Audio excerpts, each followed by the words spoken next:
ఏరా అబ్బాయి, ఉదయం నుంచి ప్రయత్నం చేస్తున్నా నీ దర్శనం లేక. నువ్వు కబుర్లు చెప్తుంటే ఏంటో అబ్బాయి ఏదోలాగా హ్యాపీగా ఉంటుంది. మరి నువ్వు ఉదయం నుంచి లేవు ఏంటి వాళ్ళ కబుర్లో? బాబాయ్ నువ్వేమో కబుర్లు అంటున్నావు, నాకేమో చాలా బాధగా ఉంది. అదేంటి? ఏంటా వద్దంటే నన్ను ఈ రుచిలో దింపావు. నువ్వు రాజకీయాలు నాకు వద్దు అని చెప్పానా? కానీ ఈ అధికారం అనేది ఒక అలంకారం అనుకున్నా కానీ అదొక ముళ్ళ కిరీటం అనేది ఇప్పుడు తెలుస్తుంది బాబాయ్. ముళ్ళ కిరీటమా? మరి రాజకీయ నాయకులందరూ చాలా సరదాగా పబ్లిక్ లో దూసుకుపోతుంటారు కదా. కరెక్టే, అది పైకి నవ్వటం లోపలికి ఏడవడం. ఒక్క మాటలో చెప్పాలంటే పైకి నవ్వుతూ నటించడం, లోపల బాధపడటమే. అంతేనా? అంతే. కాస్త వివరంగా వర్ణిస్తే నాకు ముసలాడికి తెలుస్తుంది కదా. బాబాయ్ దీంట్లో దాచిపెట్టేదేముంది, నీకు తెలియదేముంది బాబాయ్. ఉదయం లేచిన దగ్గర నుండి రాత్రి 12, 1 గంట 2 గంటలు అవుతుంది. వచ్చేవాళ్ళు పోయేవాళ్ళు, వాళ్ళ సమస్యలు ఒక్కొక్కళ్ళు ఒక రకమైన సమస్య. ఒక సమస్యకు ఇంకో సమస్యకు కొంతనే ఉంటాంలా. అదేలే, రకరకాల మనుషులు, రకరకాల వ్యవహారాలు. అసలు ఈ బాధ ఇప్పుడు అనిపిస్తుంది, బాబా ఎందుకన్నా నన్ను ఈ రుంచులో దింపాడా అని చెప్పేసి. కానీ దిగిన తర్వాత తప్పదుగా, కడుక్కోవాలి. ఆ ప్రయత్నమే చేస్తున్నా. కడుక్కోవడం అంటే అదేంటి అబ్బాయి ఆ మాట? కడుక్కోవడం అంటే రాజకీయాల నుంచి విముక్తి పొందడానికే అని కాదు. మరి కడుక్కోవటం అంటే ఏంటంటే వచ్చిన వాళ్ళ సమస్యలు పరిష్కరించి వాళ్ళు సంతోషంగా వెళితే మనం అమ్మాయి అని ఊపిరి పీల్చుకోవడం. ఓహో, సమస్యకు పరిష్కారం చేయడం కడుక్కోవడం అన్నమాట. అంతే. ఓ, భాషా పరిజ్ఞానం బాగా పెరిగింది రోయ్. ఎక్కడ భాషా పరిజ్ఞానం బాబాయ్?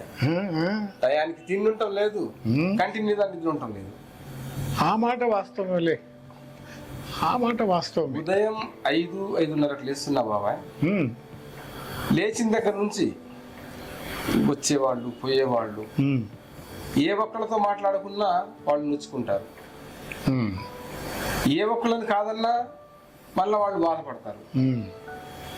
ఎలా ఉంటుందంటే 100 మందితో మాట్లాడి ఒక్కళ్ళే పోవాలని కొంచెం కోపంతో విసుక్కుంటే బయటికి వాళ్ళు అదే చెప్తారు. ఆయన దగ్గర పోతే ఆయన విసుక్కుంటాడు, ఆయన ఏం చెయ్యడు. అంటే ఈ 100 మందికి చేసిందంతా గంగలో పూసిన పన్నీరే. అవునవును.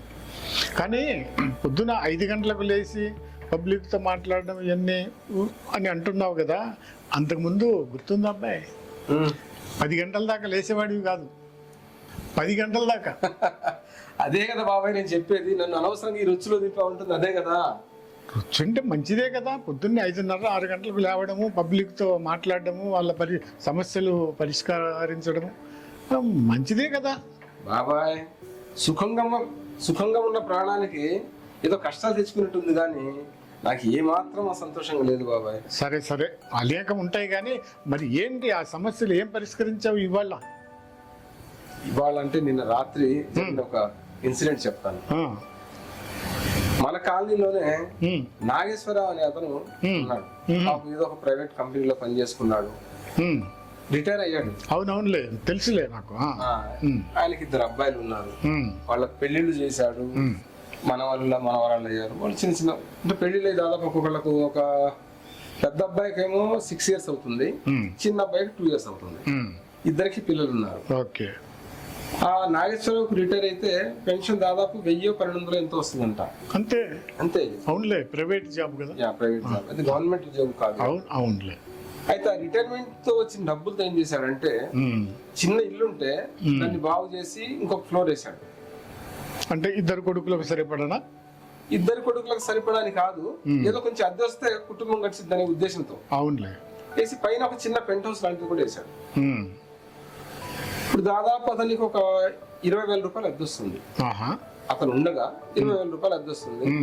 కుటుంబం సాఫీగా నడుస్తుంది అనే ఉద్దేశంతో ఆయన ఆ ఇల్లు కడితే ఇప్పుడు 2 కొడుకులు ఆస్తి పంచి ఇవ్వమని చెప్పేసి గొడవ చేస్తున్నారు. ఈ కొడుకుల కంటే కూడా కోడళ్ళ బాధ ఎక్కువైంది బాబాయ్.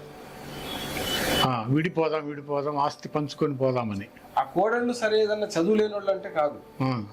పెద్ద కోడలు ఇంటర్మీడియట్ చదువుకుంది, ఇంగ్లీష్ మీడియంలో. ఆ అమ్మాయి టీచర్గా కూడా పనిచేస్తుంది.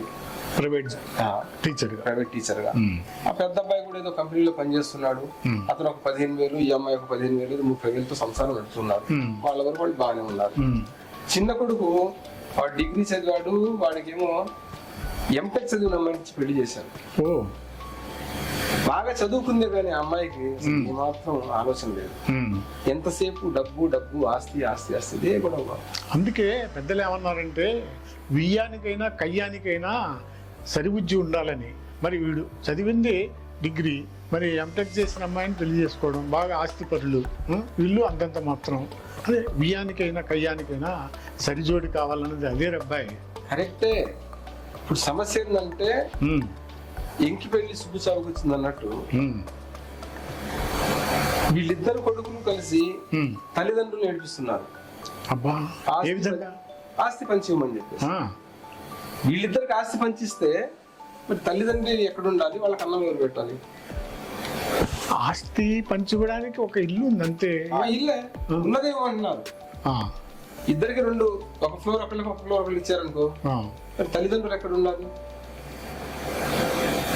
అది సరైన డిమాండ్ కాదు పిల్లలది తప్పు. మరి నువ్వేం చేసావా? నేనేం చేశానా? వీళ్ళన్నా వీళ్ళు తిన్నారు తల్లిదండ్రులు, కొడుకులు ₹1 ఇవ్వరు, ఇంకా వీళ్ళ నుంచి ఆశిస్తున్నారు. మరి అటువంటిప్పుడు ఏం చేయాలి? రాత్రి 12 అయింది, ఎంతసేపు వాళ్ళ మీద వీళ్ళ మీద వాళ్ళు, ఇదే పంచాయతీ. ఆఖరికి ఒక నిర్ణయం అయితే నేను తీసుకున్నాను, చెప్పాను కూడా. నేను చెప్పిన దానికి వాళ్ళు కట్టుబడి ఉంటానంటేనే. ఏం నిర్ణయం? ఒకసారి మనలో మాట.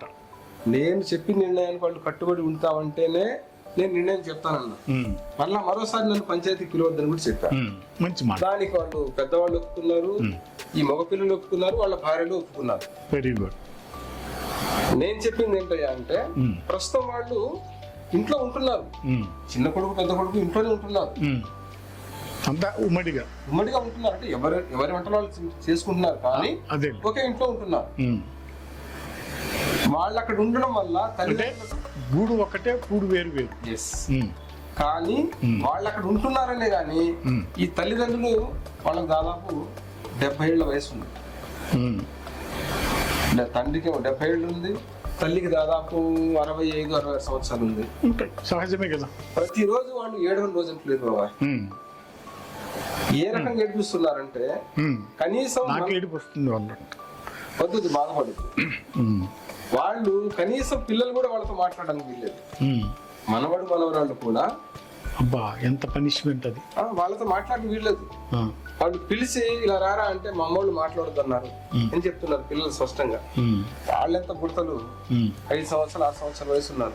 వీళ్ళేంటంటే పిల్లల దగ్గర ఉండి కొంచెం మనవడు మనవరాలు ఎత్తుకుందామని చెప్పేసి వీళ్ళేమో ఎత్తుకొని సంతోషపడదాం అనుకుంటే వాళ్ళు పొరపాట్లు కూడా రావట్లేదు బాబా. ఇక అటువంటి స్థితిలో నేను ఒకటే చెప్పాను, ఈ తల్లిదండ్రులు ముసలి తల్లిదండ్రులు సంతోషంగా ఉండాలి అంటే ఒకటే మార్గం, ఆ ఇంట్లో ఉన్న 2 కొడుకులు బయటకు వెళ్ళాలి. ఎలా వెళ్ళి వాళ్ళ బతుకులు బతకాలి. వాళ్ళు వెళ్ళిపోతే వీళ్ళు ఏదైతే ఖాళీ చేస్తారో ఆ రూముల్లో ఉన్న అద్దె వీళ్ళు తీసుకొని కావాలంటే ఎవరైతే ఉన్నారో ఏ పోర్షన్ లో వాళ్ళ అద్దెలు వాళ్ళకి ఇచ్చేస్తారు. కానీ వీళ్ళతో ప్రశాంతంగా బతుకుతారు కదా. అవును, మంచి నిర్ణయం అనే ఉద్దేశంతో నేను నిర్ణయం చెప్పాను. ముందు కోడళ్ళు కొంచెం అలా ఇలా అన్నారు, కానీ చివరికి అక్కడుండి వాళ్ళు కొట్లాడుకుని పెద్దోళ్ళతో కొట్లాడుకునే కంటే బయట ఉండి సుఖంగా ఉంటాం మంచిదనే ఉద్దేశానికి వచ్చి వాళ్ళు కూడా సరే అన్నారు. వాళ్ళకు 15 రోజులు టైం ఇచ్చాను. 15 రోజులు టైం ఇస్తే ఇంకొకటి చెప్పడం మర్చిపోయినట్టున్నారు అబ్బాయి. ఇప్పుడు ఏదైతే 20,000 అద్దెలు వస్తూ ముసలాళ్ళు ఉన్నారో వాళ్ళకు రెక్కలు వచ్చినాయి, వాళ్ళు సంపాదనలో ఉన్నారు, వాళ్ళు అడగడం సమంజసం కాదు. మంచి నిర్ణయం చేశావు. అయితే వీళ్ళ తదనంతరము తల్లిదండ్రుల తదనంతరము దీనికి వారసులుగా వాళ్ళని ప్రకటించేస్తాయి. బాబాయ్ అది ప్రత్యేకంగా చెప్పేది ఏముంది? అది కూడా చెప్పేస్తే నీ పెద్ద మనిషి తరహా నిలుపుకున్నట్టుగా అని నేను సంతోషిస్తాను రా. నీ ఆలోచన బాగానే ఉంది బాబాయ్, కానీ కోడళ్ళు ఈ రోజు ఉన్న తీసుకున్న నిర్ణయం రేపు వాళ్ళు ఉంటారులా స్టాండ్ కావడంలా మళ్ళా 2 రోజుల తర్వాత వస్తారు.